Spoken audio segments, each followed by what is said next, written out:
जय हिंद, नमस्कार। मैं अंबर जैदी स्वागत करती हूँ आप सबका एक बार फिर से हमारे आज के कार्यक्रम में।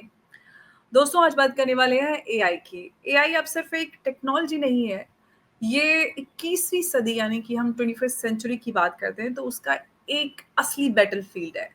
ओपन एआई इंडिया में अपने एक्सपेंशन का प्लान अनाउंस करता है, लेकिन सवाल उठता है कि क्या सिर्फ ये एक बिजनेस है या फिर यूएस डीप स्टेट के सबसे पावरफुल टूल का ग्लोबल रोल आउट।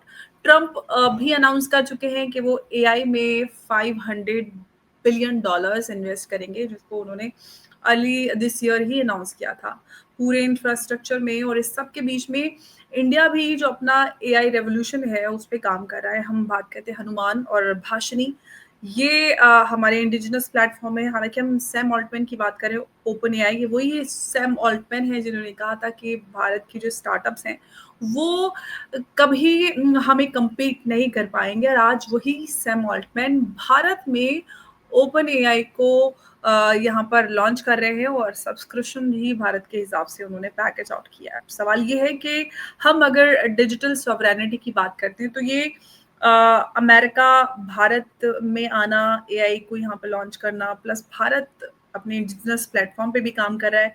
क्या भारत अपना एआई इकोसिस्टम बना पाएगा और जो ये अमेरिका है इसकी पूरी मोनोपोली को तोड़ पाएगा या एक इसका हिस्सा बन जाएगा? किस तरह से ये सारी चीज़ें आगे अनफोल्ड होंगी, हम इन सारी पॉसिबिलिटीज़ पे हम आज की चर्चा रखने वाले हैं और हमारे साथ मौजूद हैं उमेश जी। उमेश जी, बहुत-बहुत स्वागत है आपका। जय हिंद, नमस्कार। जय सिया राम अंबर जी। जय सिया राम उमेश जी। उमेश जी, सबसे पहले ओपन एआई की बात करती हूँ। ओपन एआई सैम ऑल्टमैन जो ये कह चुके हैं कि भारत के जो स्टार्टअप्स हैं वो हमारी बराबरी नहीं कर पाएंगे, हमें compete नहीं कर पा रहे कर पाएंगे। आज वही ओपन एआई वो इंडिया में एक्सपेंशन का प्लान करता है। ओपन एआई का इंडिया का जो एक्सपेंशन है वो आप क्या एक बिजनेस अपॉर्चुनिटी के तौर पे देखते हैं या फिर यूएस डीप स्टेट का एक सॉफ्ट पावर पुश? क्योंकि कई सारे हम लगातार जो पुश हैं वो नजर आ रहे हैं भारत को लेकर, और रिसेंटली जेडी वांस का भी बयान है कि जो इंडिया पे सेकेंडरी सैंक्शंस लगाए गए हैं वो रशिया पे प्रेशर बनाने के लिए। देखिए, अमेरिकन कंपनीज को ट्रम्प बोल रहा है, डिस्करेज कर रहा है कि भारत के अंदर इन्वेस्ट मत करो। पर और उल्टा हम देख रहे हैं कि एप्पल ने अपना जो आईफोन 17 का प्रोडक्शन है वो भारत के अंदर करने वाला है। अब सैम ऑल्टमैन जिन्होंने 2 साल पहले भारत के सॉफ्टवेयर इंजीनियर्स का मजाक उड़ाया था कि हम्म। वो अपना लार्ज लैंग्वेज फाउंडेशन मॉडल है वो नहीं बना सकते, आज वही सैम ऑल्टमैन दिल्ली के अंदर, एनसीआर के अंदर, गुड़गांव के अंदर वो एक अपना ऑफिस खोल रहे हैं और उन्होंने इंडिया स्पेसिफिक एक तरह से प्लान का भी एक तरह से अनावरण किया है, जिसमें 399 रुपीज पर मंथ वो उसकी सब्सक्रिप्शन कॉस्ट रख रहे हैं। इसका मतलब ये है कि कहीं ना कहीं जो चैट जीपीटी है, जो इनका जो प्लेटफॉर्म है, वो भारत के अंदर उसका यूजर बेस बढ़ता जा रहा है। बताया जाता है कि चैट जीपीटी जो सैम ऑल्टमैन की कंपनी ओपन एआई का जो सॉफ्टवेयर है वो एक तरह से भारत के अंदर बहुत फेमस होता जा रहा है। भारत का यूजर बेस जो है वो second largest user base in the world है फॉर सैम ऑल्टमैन। और अब एक तरह से एआई का रेस हॉटअप होता जा रहा है। एआई के अंदर बहुत सारी कंपनीज आ गई है, जैसे आपको मालूम है एक्स एआई आ गया है, उन्होंने ग्रॉक लेके आए हैं। फिर बाद में माइक्रोसॉफ्ट का को पायलट है, फिर प्रिप्लेक्सिटी है। प्रिप्लेक्सिटी ने तो 1 साल तक अपने जो सब्सक्राइबर्स है, इंडिया के सब्सक्राइबर्स के लिए ये पूरा का पूरा जो उनका जो एआई सॉफ्टवेयर है वो फ्री कर दिया है। अब इसके अंदर देखिए कि भारत की महत्व कितनी है, क्योंकि क्योंकि आपको मालूम है कि चाइना ने अपना खुद का चैट जीपीटी बना लिया, डीप सीक। उन्होंने एक तरह से फरवरी में भी रिलीज कर दिया है। भारत भी अपना चैट जीपीटी बनाने के चक्कर में है और भारत जीपीटी बन रहा है, जिसको रिलायंस इंडस्ट्रीज और आईआईटी मुंबई उसको बना रहा है। भारत का खुद का एक तरह से लार्ज लैंग्वेज मॉडल वो तैयार होने वाला है, जिसके अंदर वो सिर्फ टेक्स्ट प्रोसेसिंग नहीं करेगा, वो आपके वॉइस कमांड्स भी ले पाएगा, टेक्स्ट टू इमेज भी जनरेट कर पाएगा, क्रॉस जो इनपुट्स है और आउटपुट्स है, भले वो कैसे भी हो वो काम कर पाएंगे। इनफैक्ट इसके अंदर 22 लैंग्वेजेस का सपोर्ट बताया जा रहा है। जो भाषिणी मॉडल है वो 22 लैंग्वेजेस को सपोर्ट कर पाएगा। इस दौरान आप देख रहे हैं कि चैट जीपीटी भारत के अंदर अपना ऑफिस भी खोल रहा है, ₹400 में सब्सक्रिप्शन भी लेके आ रहा है, क्योंकि एआई समिट दिल्ली में होने वाली है फरवरी 2026 में। तो कहीं न कहीं मेरा ये एक तरह से अनुमान है कि भारत अपना जो भारत जीपीटी है, चैट जीपीटी ऑफ इक्विवेलेंट, तो उस समय उसका अनावरण कर सकता है। तो बात है कि चैट जीपीटी को क्या ज़रूरत पड़ गया ओपन एआई को कि वो दिल्ली में अपना ऑफिस खोल रहा है, क्योंकि आपको मालूम है 21वीं सदी में data is the new oil और भारत की जो डाइवर्सिटी है वो कहीं भी आपको मिलने वाली नहीं है, क्योंकि आज अमेरिकन कंपनीज को 17% ऑफ द वर्ल्ड पॉपुलेशन जो चाइना है, वहां पे वो लोग बैंड है। वो उधर के डेटा नहीं ले सकते, क्योंकि चाइना अपने सिटीजन्स का डेटा अमेरिकन कंपनीज के साथ शेयर भी नहीं कर सकता। वहां पे भारत के अंदर व्हाट्सएप और टेलीग्राम चलता है, चाइना में वीचैट चलता है, यहाँ पे गूगल चलता है, वहां पे बाइडू चलता है। वैसे ही जो हमारा यहाँ पे ये चैट जीपीटी है, वहां पे डीप सीक है, तो वहाँ पे चाइना में डीप सीक चलता है।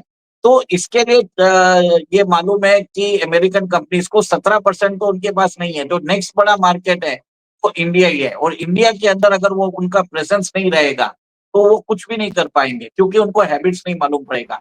इनफैक्ट चाइना के अंदर डेटा एक जैसा ही होता है, अगर आप जी। होमोजेनिटी ऑफ डेटा है और जबकि हमारे पास डाइवर्सिटी ऑफ डेटा है। ये उमेश, मॉडल आपको आप कहीं भी मैं आपसे ये जानना चाहूँगी कि ट्रम्प की हम बात करें तो उन्होंने भी अर्ली दिस ईयर ये 500 मिलियन डॉलर बिलियन डॉलर्स का इनफैक्ट जो एआई इंफ्रास्ट्रक्चर है, वो उसमें इन्वेस्ट करने का उन्होंने अनाउंस किया था। एक तरफ ट्रम्प हैं या फिर जो अमेरिका की प्राइवेट कंपनीज़ हैं, वो एआई में इतना ज़्यादा इन्वेस्ट कर रही हैं। दूसरी तरफ हम भारत की बात करें, जो इंडिजिनस भारत के मॉडल हैं, वो इस रेस में टिक पाएँगे? देखिए, सबसे पहले तो मैं आता हूँ, ये प्रोजेक्ट टारगेट है, जो ट्रम्प का एडमिनिस्ट्रेशन का उन्होंने एक तरह से $500 बिलियन का उन्होंने इन्वेस्टमेंट करने हैं, जिसमें डायरेक्ट फ़ायदा पड़ेगा ओपन एआई को और उसके बाद ओरेकल को पड़ेगा, फिर सॉफ्टबैंक के थ्रू वो करेंगे। हुँ। बताया जाता है कि ये जो डेटा है, वहाँ पे डेटा सेंटर्स बनाया जा रहा है और भारत के अंदर उसको प्रचलित करने के लिए ये एक तरह से इंफ्रास्ट्रक्चर को एक तरह से बढ़ावा दे रहे हैं।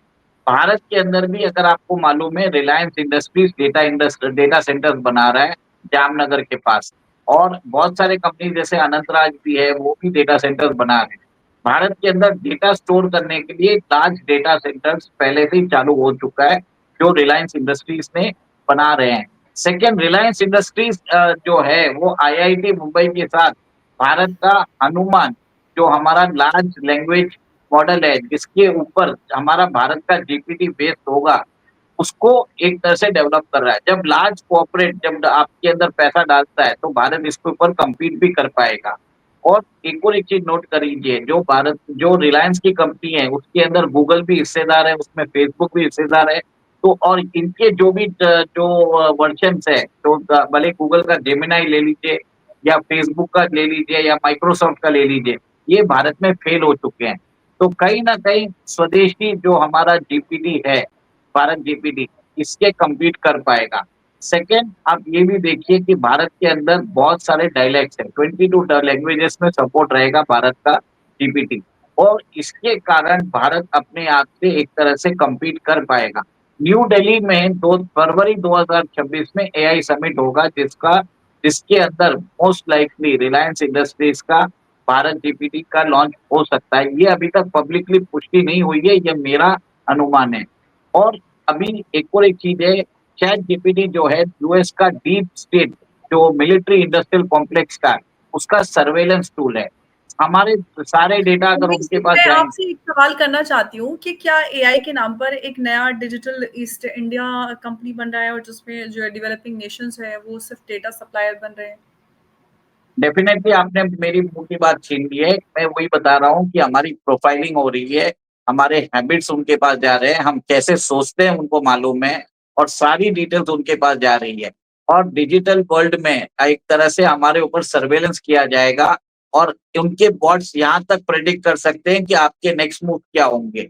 अमर जी, ऐसी हालत है हो जाएगी कि आगे जाके कि ये जो लार्ज लैंग्वेज फाउंडेशन मॉडल्स हैं, इनके इनको हमारे बारे में पूरी डेटा मिल जाएगी, जिनके प्रेडिक्टिव एनालिसिस, हमारा कैरेक्टर, हमारे थॉट पैटर्न्स, हमारा फ्यूचर मूव्स, कैसे होगा, कौन से कंडीशन में हम कैसे बिहेव करेंगे, वो इनको सब कुछ मालूम होगा। It is an effective deep surveillance tool, जिसमें हमें एक तरह से हमारा पूरा जो हमारी सोच है, हम उनको दे देंगे।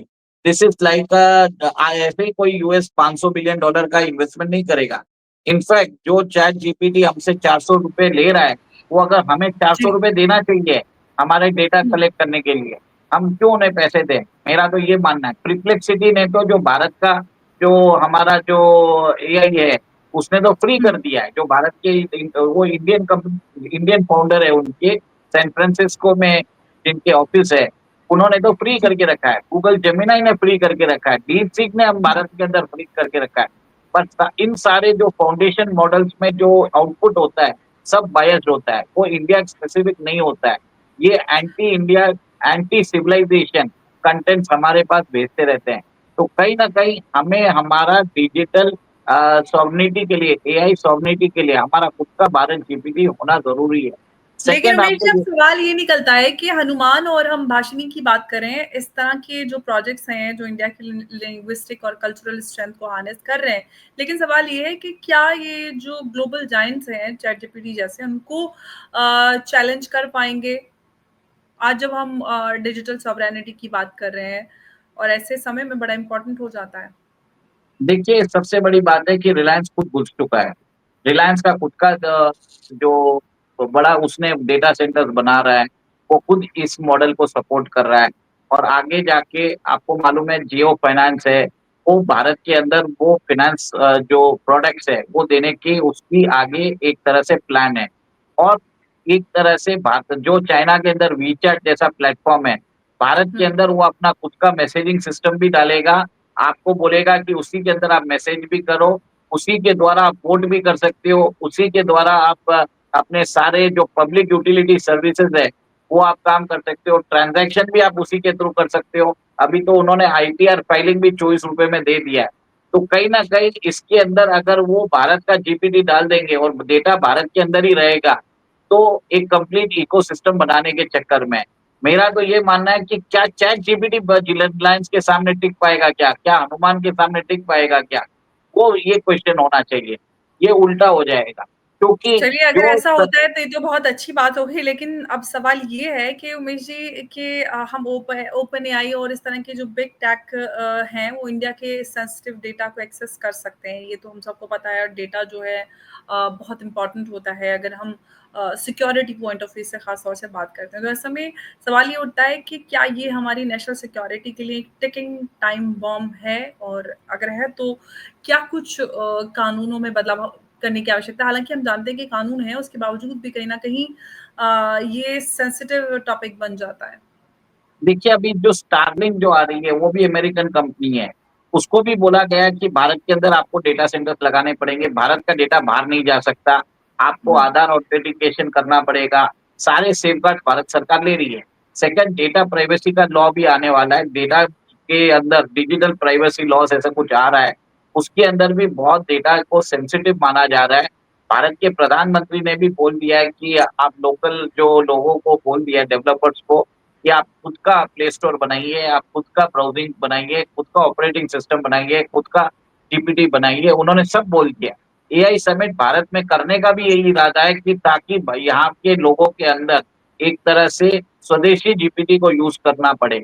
सेकंड एक और एक चीज़ आप देखिए कि चैट जीपीटी के जो सॉम ऑल्टमैन की कंपनी है ओपन एआई, उसमें वहाँ पे एक तरह से भारत के एक इंजीनियर काम करते थे और बताया जाता है कि उनकी फ्लैट में जाके उनकी हत्या कर दी गई थी, क्योंकि उन्होंने एक तरह से ओपन एआई के अंदर प्राइवेसी लॉज़ का कंसर्न उन्होंने रेज़ किया था और बिल्कुल, यंग आप ये इंजीनियर जिसकी उम्र 26 साल थी, जिसको फ्लोरिडा में उसका हाँ, मर्डर तो हुआ या अब इसका तक कुछ पता नहीं चला है, लेकिन काफ़ी संदिग्ध परिस्थितियों में मौत हुई। लेकिन उमेश जी, इसी से जुड़ा सवाल एक मैं आपके लिए लेकर बैठी हुई थी, आप खुद ही इस तरफ ले आई कि हम जानते हैं कि ग्लोबल एआई रेस में इंडिया के पास टैलेंट तो है, और लेकिन फंडिंग और इंफ्रास्ट्रक्चर को लेकर हमेशा से सवाल उठते हैं, चाहे हमारे इंजीनियर्स हों, हमारे साइंटिस्ट हों, डॉक्टर्स हों।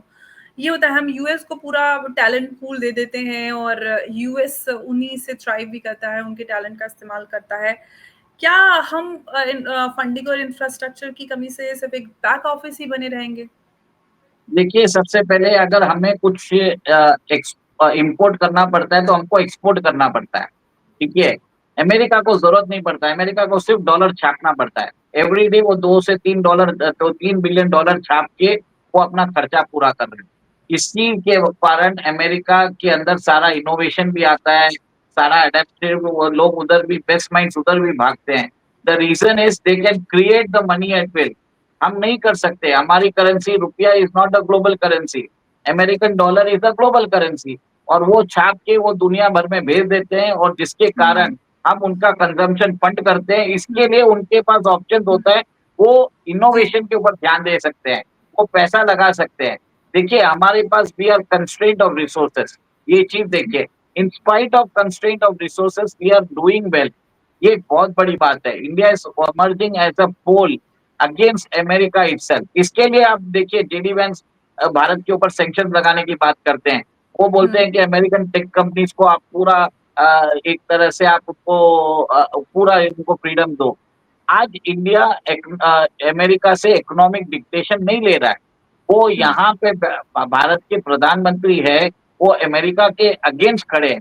वो जी। अमेरिकन बिग टेक के अगेंस्ट खड़े हैं, अमेरिकन एआई कंपनीज़ के अगेंस्ट खड़े हैं, अमेरिकन जो वीज़ा कार्ड की कंपनीज़ है, कार्ड कंपनीज़ वीज़ा और मास्टर उनके खिलाफ खड़े हैं, अमेरिकन मिलिट्री इंडस्ट्रियल कॉम्प्लेक्स के साथ खड़े हैं और अमेरिका के अंदर लॉयल लॉबी है, उनके अगेंस्ट खड़े हैं, अमेरिका की फार्मा कंपनीज़ के अगेंस्ट खड़े हैं। तो इसके लिए भारत एक बहुत बड़ा मार्केट है, 17% ऑफ द वर्ल्ड्स पॉपुलेशन है, ग्रोथ रेट है 7%। आप पता लगा लीजिए हुँ, every year we will be adding $300 billion dollars of output. ये बहुत बड़ा एक तरह से विश्व में ऐसा कोई भी मार्केट नहीं है जहाँ पे ग्रोथ रेट इतनी आने वाली है। This is the reason everybody wants to be in India. जो सैम ऑल्टमैन 2 साल पहले भारत का मज़ाक बना रहे थे, वो आज भारत में आने का मतलब ये है कि we are close to release our own Bharat GPT by Reliance Industries, बहुत जल्द हो सकता है। और एआई समिट 2026 में होने वाली है, फरवरी में दिल्ली में।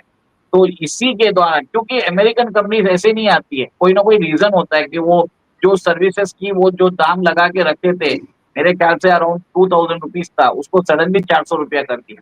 तो ये हुँ। सब मतलब क्या है? परप्लेक्सिटी ने फ्री क्यों किया? अ, गूगल ने अपना जेमिनी फ्री क्यों किया है? आप डीपसीक ने फ्री करके क्यों रखा है? सब रीज़न है, सब लोगों को भारत के यूज़र्स का डेटा चाहिए।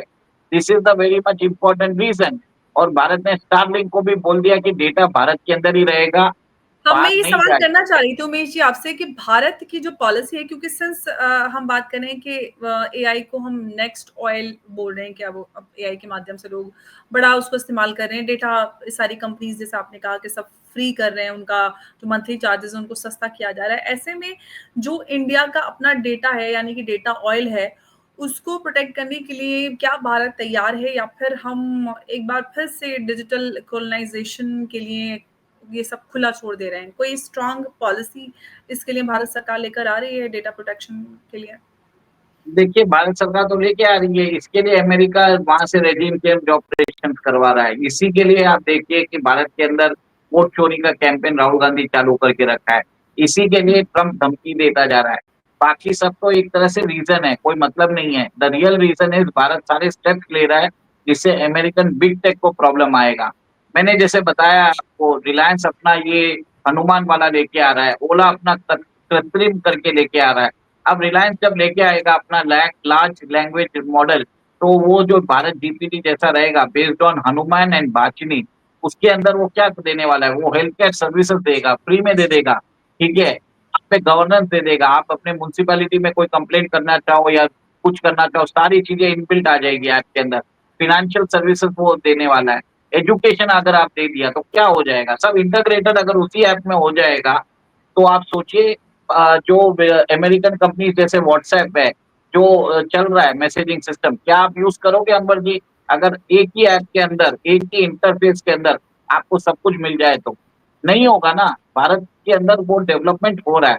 इसी के लिए जी। इस तरह से लोग डरे हुए हैं और इसी के लिए भारत के अंदर वो डिजिटल कोलोनाइज़ेशन अ, होने के लिए वो अमेरिकन कंपनीज़ को फ्री एक्सेस ऑफ डेटा देने वाले हैं। आपको ध्यान है कैम्ब्रिज एनालिटिका जो था आपको याद होगा 2016-17 में वो अमेरिकन कंपनी था।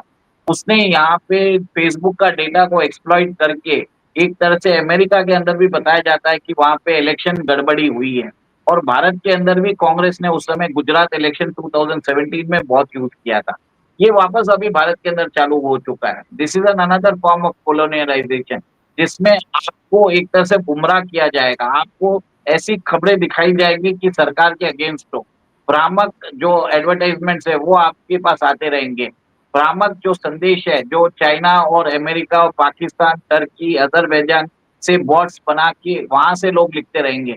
और आपने देखा होगा अभी सेल फ़ोन फार्मिंग जिसमें मतलब 500 से 1000 सेल रखे हुए रहते हैं। अलग-अलग लोग वो सेल फ़ोन के द्वारा वो कुछ ना कुछ लिखते रहते हैं। ये लगता रहेगा कि ह्यूमन्स लिख रहे हैं, पर एक्चुअली ह्यूमन्स नहीं है, वो सब बॉट्स हैं। ये बहुत बड़ा इंडस्ट्री चल रहा है टर्की में, बहुत बड़ा इंडस्ट्री चल रहा है पाकिस्तान में, बहुत बड़ा इंडस्ट्री चल रहा है ये अज़रबैजान में। ये सब आउटसोर्स उधर हो रहा है, जिसमें आपको एक तरह से भ्रामक एड्स दिखाना और एक और एक चीज़ है, आपने इसके हम डिजिटल जो फ्रॉड है, उसके भी शिकार हुए हैं। अभी हमने देखा है कि कैसे कंबोडिया और लाओस में एक बताया जा रहा था बहुत बड़ा गैंग ऑपरेट कर रहा था और उसको चाइनीज़ ऑपरेट कर रहे थे। और भारत के अंदर पहले चाइनीज़ के लेंडिंग ऐप्स भी आए थे, जो भारत के अंदर आपको फ्री में मतलब पैसा दे रहे थे 10 1 दिन में आपको पैसा या 10 मिनट में फ्री में पैसा दे देते थे। पर आपके कॉन्टैक्ट ले लेते थे, फिर बाद में आप पैसा नहीं देते थे तो आपके कॉन्टैक्ट्स को आपकी डिटेल्स भेजा जा रहा था। बाद में भारत सरकार ने इसको बंद किया है। तो आपको समझना पड़ेगा ये आपका डेटा लेंगे तो ऐसे फ्री में नहीं दे रहे हैं आपको ये सब चीज़ें।